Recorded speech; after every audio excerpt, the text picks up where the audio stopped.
मागील भागात आपण पाहिलं, मानसी अचानक बेशुद्ध पडली होती. राघव आणि घरातली मंडळी तिला घेऊन दवाखान्यात गेली. मानसीच्या काही तपासण्या झाल्या. त्यात मानसीला ब्रेन हॅमरेज झाल्याचे स्पष्ट झाले होते. इमर्जन्सीमध्ये मानसीचे ऑपरेशन करण्यात आले, पण मानसी कोमामध्ये गेली होती. शशांक, गौरी आणि राघव हॉस्पिटलमध्ये थांबले होते. माई, मंदाताई, सुधीरराव, रजनी आणि हेमंत, बाकी सर्व मंडळी स्वराला घेऊन घरी पोहोचली होती. आईच्या आठवणीत स्वराचं रडणं सुरूच होतं. आता पाहूया पुढं. हे जीवन सुंदर आहे, भाग 20. स्वराचं रडणं काही थांबायचं नाव घेत नव्हतं. माई स्वराला घेऊन त्यांच्या रूममध्ये गेल्या. सोबत मंदाताई होत्याच. थोड्याच वेळात सुधीररावही तिथं आले. माईंनी स्वराला पलंगावर बसवलं. तिला पाणी दिलं. माईंनी त्यांचं कपाट उघडलं. त्यातून सगळ्यात खालच्या कप्प्यातून खूप सारे कपडे बाहेर काढले आणि त्यानंतर एक अल्बम बाहेर काढला. अल्बम घेऊन त्या स्वराजवळ गेल्या. त्यांनी एका स्त्रीचा फोटो काढला आणि स्वराला दाखवला. आजी, कोण आहे ग ही? स्वरानं विचारलं. तुझी आई, माई म्हणाल्या. काय? आई एवढी सुंदर होती? स्वराला आश्चर्याचा धक्का बसला. हो, तूच बघ ना. समुद्रासारखे निळेशार डोळे, चाफेकळी नाक, गोड गुलाबी ओठ, गोरी पान, किती नितळ त्वचा आणि केस पाहिलेस का? काळेभोर आणि दाट, अगदी कमरेपर्यंत लांब.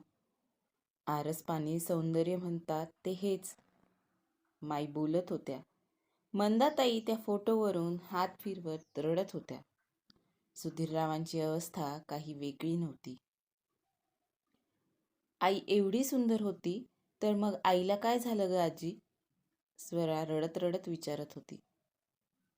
ती तर एक मोठी गोष्ट आहे बेटा, माई डोळ्यातलं पाणी पुसत म्हणाल्या. काय आहे आजी? सांग ना, मला सगळं ऐकायचं आहे. स्वरा रडत रडत बोलत होती. कुठून सांगावं आणि कसं सांगावं, हाही एक प्रश्नच आहे. मंदाताई उसासा टाकत म्हणाल्या. आजी, माई आजी, मला सगळं सांगा, अगदी पहिल्यापासून. स्वरा काकुळतीला येऊन म्हणाली. भूतकाळ जणू सगळ्यांच्या डोळ्यासमोर तटस्थपणे उभा होता. गौरी, अगं थांब, अशी पळू नको बरं.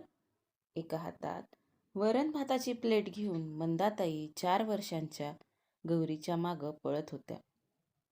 गौरी, अगं पकडलं, लबाड माझी राणी. असं आईला त्रास देतात का? तुला माहिती, आईच्या पोटात ना एक छोटंसं बाळ आलंय बरं. आईला असं त्रास नको देत जाऊ. तेवढ्यात सुधीरराव तिथं आले. त्यांनी गौरीला कडेवर उचललं.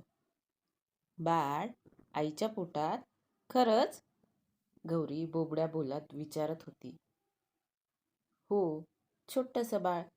बरं, मला सांग एक, तुला भाऊ पाहिजे का बहीण? सुधीरराव गौरीकडे बघत म्हणाले. मला ना एक बहीण पाहिजे, माझ्या बाहुलीसारखीच, निळ्या निळ्या डोळ्यांची, गोरी गोरी पान. मग मी तिच्यासोबत खूप खेळेल. गौरी आपले बोबडे बोल बोलत होती. आणि समजा भाऊ झाला तर? सुधीररावांनी तिला विचारलं. मग मी त्याच्यासोबत पण खेळेल, पण मला बहीणच पाहिजे, माझ्या बाहुलीसारखीच, गौरी म्हणाली आणि सुधीररावांच्या कडेवरून उतरून पळाली. मंदाताई स्वयंपाकघरात हात धुवायला गेल्या. सुधीरराव देशमुख, गावातलं एक प्रतिष्ठित आणि सधन व्यक्तिमत्व. भरपूर शेतीवाडी, मोठा वाडा होता त्यांचा. सुधीरराव बेतास बेत शिकले होते, पण विचाराने एकदम आधुनिक होते. त्यांना शेतीतही निरनिराळे प्रयोग करायची आवड होती. देशमुख घराण्याचे ते एकुलते एक वारस होते. पैसा पायाशी लोळण घेत होता, तरी त्यांचे पाय मात्र जमिनीवर होते. गावात कुणालाही कोणत्याही प्रकारची मदत लागली तरी सुधीरराव मदत करायला तयार असत. त्यांचं शिक्षण कमी असलं तरी मुलींनी सुद्धा शिकलं पाहिजे, ते ह्या मताचे होते. त्यांच्या प्रयत्नामुळं गावात मुलींसाठी 7वी पर्यंत शाळा सुरू झाली होती. सुधीररावांचं मंदाताईसोबत लग्न झालं आणि काही महिन्यातच त्यांच्या आईचं आणि पाठोपाठ त्यांच्या वडिलांचं निधन झालं होतं. मंदाताई तालुक्याच्या ठिकाणी लहानाच्या मोठ्या झाल्या होत्या. पण सुधीररावांसोबत लग्न होऊन देशमुख वाड्यात आल्या आणि इथल्या रंगात जणू रंगून गेल्या होत्या. मी काय म्हणतो मंदा, आता 5वा महिना लागलाय ना तुला. पुढच्या महिन्यात तुला तुझ्या माहेरी नेऊन सोडतो, सुधीरराव म्हणाले. मंदाताई त्यांच्यासाठी चहा करत होत्या. लगेच पुढच्या महिन्यातच? अहो, वेळ आहे अजून बराच, मंदाताई म्हणाल्या.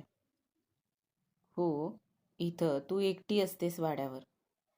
म्हणायला नोकर आहेत दिमतीला, पण घरात दुसरं कोणी बाई माणूस नाही. त्यात तुझी डिलेव्हरीची तारीख भर पावसाळ्यातली.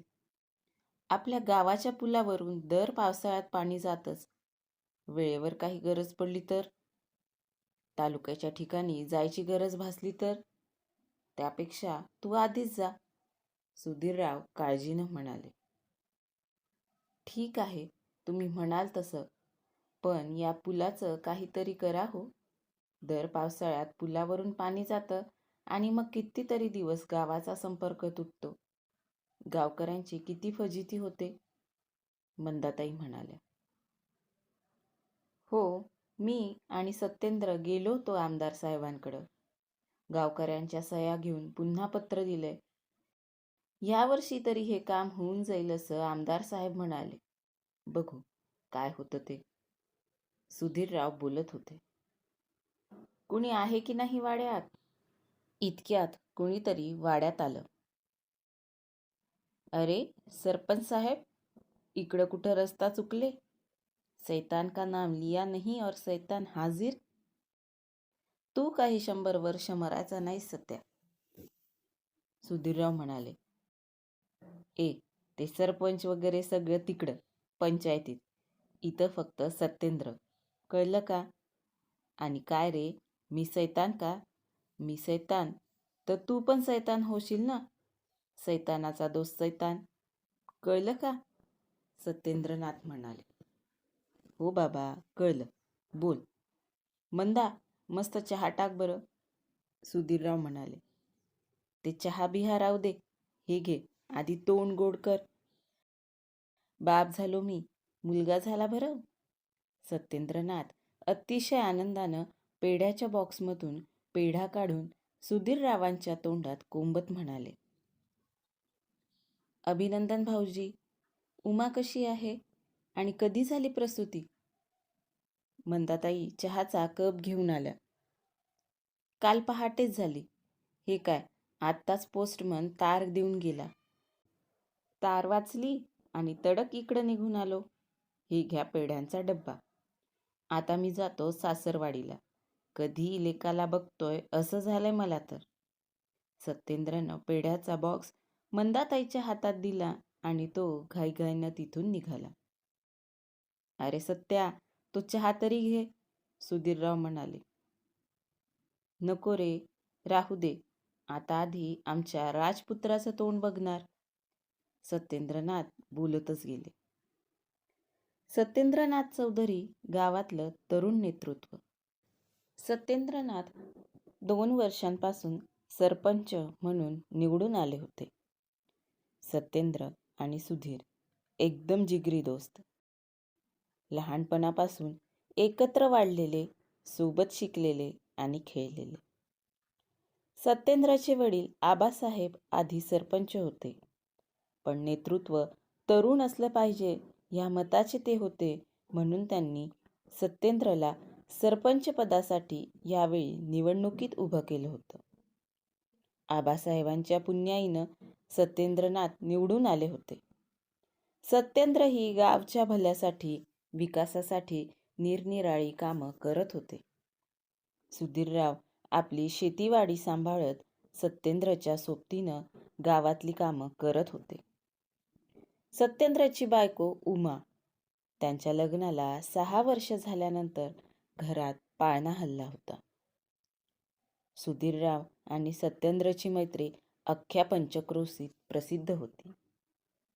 ते दोघं जसे जिवलग मित्र होते, तशाच दोघांच्या बायकाही एकमेकींच्या चांगल्या मैत्रिणी होत्या. सत्येंद्रच्या घरी त्याचे आईवडील, बहीण भावंड असा मोठा परिवार होता. सत्येंद्रच्या घरचे लोकही मंदा आणि सुधीररावांना कधीच अंतर देत नव्हते. आपल्या मैत्रिणीला उमाला मुलगा झाला म्हणून मंदाताई खूप आनंदित होत्या. मुलगा असेल का मुलगी, कुणीही असो, गौरीला खेळायला एक भावंड येणार हीच गोष्ट किती आनंदाची आहे. स्वतःच्या पोटावर हात फिरवत गालातल्या गालात हसत मंदाताई आपसुकच बोलल्या. हा सत्या काही सुधारायचा नाही. चहा न घेताच गेला. सुधीररावांच्या बोलण्यानं मंदाताई भानावर आल्या. तुम्हालाही अशी गोड बातमी कळाल्यावर थांबावं वाटेल का? मंदाताई सुधीररावांना म्हणाल्या. बरोबरच आहे म्हणा. गौरी झाली होती तेव्हा मला तरी कुठे चैन पडला होता. बाळाला बघायला कधी पोहोचतोय असं झालं होतं. सुधीरराव आठवणीत रमून गेले होते. दैवानं आपल्याला हा अनुभव घ्यायचा दुसऱ्यांदा मोका दिलाय. मंदाताईंचा हात आपसुकच परत त्यांच्या पोटावर गेला. मंदा, खरं सांगू, हे येणारं आपलं बाळ खूपच वेगळं असेल असं मला नेहमीच वाटतं, सुधीरराव म्हणाले. मलाही तसंच वाटतं, मंदाताई म्हणाल्या. तितक्यात गौरी तिथं आली. सुधीरराव गौरीसोबत खेळण्यात गुंग झाले. तर वाचक हो, आजपासून सुरू होतोय मानसीचा भूतकाळ. तिच्या आयुष्यातल्या घडलेल्या एक एक घटना, कधी पावसासारख्या रिमझिम बरसणाऱ्या, मोहरून टाकणाऱ्या, तर कधी क्षणात सगळं उद्ध्वस्त करणाऱ्या. काय असतील या घटना जाणून घेण्यासाठी ऐकत रहा कथा मालिका हे जीवन सुंदर आहे. आजचा भाग कसा वाटला कमेंट करून नक्की सांगा आणि पुढच्या भागाच्या अपडेटसाठी चॅनलला सबस्क्राईब करायला विसरू नका. धन्यवाद.